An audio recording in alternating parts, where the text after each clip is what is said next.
লগে 20 মিনিটৰ ভিতৰত যদি অপাৰেশ্যন নকৰে লগে লগে তেওঁ মানে কিবা ঘটনা ঘটিব পাৰে বুলি ক'লে। সেইকাৰণে আমাক এওঁলোকে ক'লে ডিব্ৰুগড়লৈ নালাগে, আপোনালোকে ইয়াতে ঠিক হ'ব বুলি ক'লে। ডিব্ৰুগড়লৈ গৈছে ডক্টৰ আনিবলৈ। ইয়াত ডাঙৰ ডাঙৰ চাইনবোৰ্ড আছে, চব ক'ৰ পৰা ডক্টৰ আহে, কিন্তু যে ডক্টৰ ইয়াত নাই। ইমাৰ্জেঞ্চি তেওঁলোকে কি কৰিছে তেতিয়াহ'লে? ডক্টৰ যদি নাৰাখে, ইমান ডাঙৰ হস্পিটেল খুলি পেলাই কি কৰিছে? যদি লগে লগে তেওঁলোকে ক'ব লাগিছিলে যে আমি ইয়াত নোৱাৰোঁ, আপোনালোকে ডিব্ৰুগড়লৈ লৈ যাওক বুলি। পেচেণ্ট চাই লগে লগে ইয়াততো এডমিট কৰি ইয়াত এতিয়া 20 মিনিটতে কৰিব, আমি পাৰিম, তেওঁ সুস্থ কৰিব পাৰিম বুলি কোৱাতহে মই ইয়াত ৰাখিছোঁ। তেওঁলোকে এটা এগ্ৰিমেণ্ট কৰিছে, ইমানখিনি টকা দিলে ইমানখিনি তেওঁ হেৰি হৈ যাব বুলি। প্ৰথমত 1,20,000 বুলি কৈছে। মোৰ এক্সিডেণ্ট এটা হৈছিলে বালিজান চাইডিঙতে। আহি ইয়াত আমি মিছন হস্পিটাললৈ চেনলুকখনলৈ আহিলোঁ। অহাৰ লগে লগে হস্পিটালৰ স্বত্বাধিকাৰ মুনীন বৰুৱা, তেওঁ মুনীন ফুকন নেকি, তেওঁ ক'লে, চাই লগে লগে ক'লে একো নাই, আপোনালোকৰ ইয়াতে ঠিক কৰিব পাৰিম বুলি ক'লে। তাৰপিছত তেওঁ সেই 8টা বজাত এডমিট হোৱাৰ লগে লগে আমি কিবা দৰৱ পাতি দিলে, এওঁলোকে দৰৱ পাতি অনা হ'ল। কিন্তু 8টা বাজি এতিয়া সময়টো চাওক আপোনালোকে, 12:13 হ'ল, কিন্তু এতিয়ালৈকে ডক্টৰে নাই বোলে। 11টা বজাত 11:30 বজাত তেওঁলোকে কৈছে কি ইয়াত ডক্টৰ নাই বোলে। তেতিয়া আগতে ইহঁতি জনাব লাগে নালাগে? এনাষ্টেচিয়া ডক্টৰ নাই, কাৰ্ডিঅ'লজিষ্ট নাই, কি কৈছে আৰু। এতিয়া মই মানুহজনক আধা বাটতে মই ক'লে এতিয়া মোৰতো এতিয়া উপায় নাই, মই কেঁচুৱা লৈ পেলাই ৰৈ আছোঁ। মই 8টা বজাৰ পৰা ৰৈ আছোঁ। এতিয়া সময় চাওক কিমান, ইমান সময়লৈকে মই 12:14 এতিয়া মই ইমান সময়লৈকে ৰৈ আছোঁ। এওঁলোকেতো এতিয়া মোৰ মানুহজনৰ জীৱনটো ঘূৰাই দিব পাৰিবনে? এওঁলোকে যে ইমান পইচাৰ কাৰণে নিজে পইচাৰ কাৰণে মৰিছে, কিন্তু মোৰ মানুহজনৰ জীৱনৰ লগত হেতালি খেলিছে এওঁলোকে। কিন্তু কিবা এটা হ'ব লাগিলে, কিন্তু মই এওঁলোকক কেতিয়াও মই সুদাই নেৰোঁ। মই অহাৰ লগে লগে ডক্টৰ এজনে কৈছে এইটো মানে চাই ক'লে তেওঁক হেৰি কৰিব, CT স্কেন কৰিব লাগিব।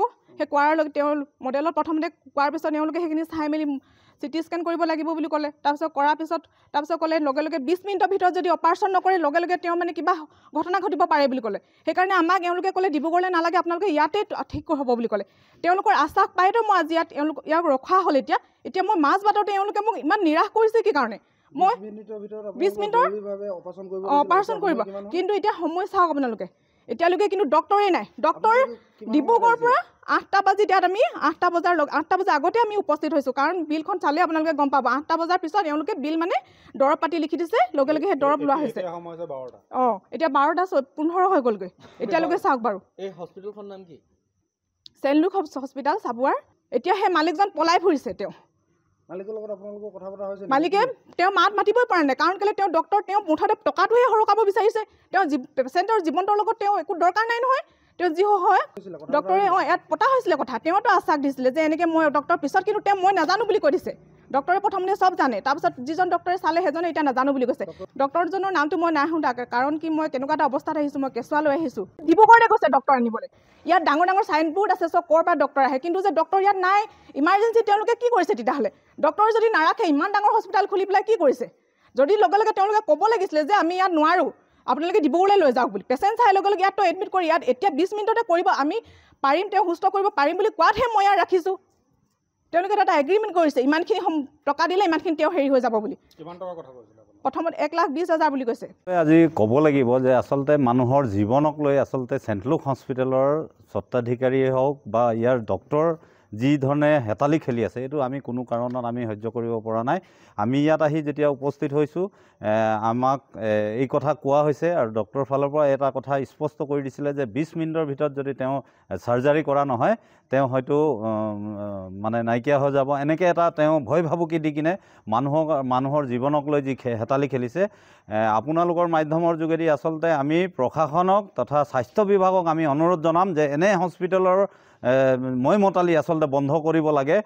সাধাৰণ মানুহৰ জীৱনক লৈ যি ধৰণে হেতালি খেলিছে, আজি প্ৰায় 5 ঘণ্টা তেওঁলোকে 20 মিনিটৰ সময় দিছিলে, 20 মিনিটত চাৰ্জাৰী কৰিব লাগিব, অপাৰেশ্যন কৰিব লাগিব, কিন্তু এতিয়া 5 ঘণ্টাত দেখিছোঁ আমি ইয়াত কোনো নেউৰ'চাৰ্জন নাই, তাৰপিছত এনেস্থেচিয়া নাই, কাৰ্ডিঅ'লজি ডক্টৰ নাই। তেওঁলোকে এতিয়াও কিন্তু তেওঁলোকে কৈ আছে যে আমাৰ এতিয়াও আমি অপাৰেশ্যন কৰিম, কিন্তু তেওঁলোকে জবাব দিব পৰা নাই যে তেওঁলোকে ট্ৰিটমেণ্টটো কেতিয়া।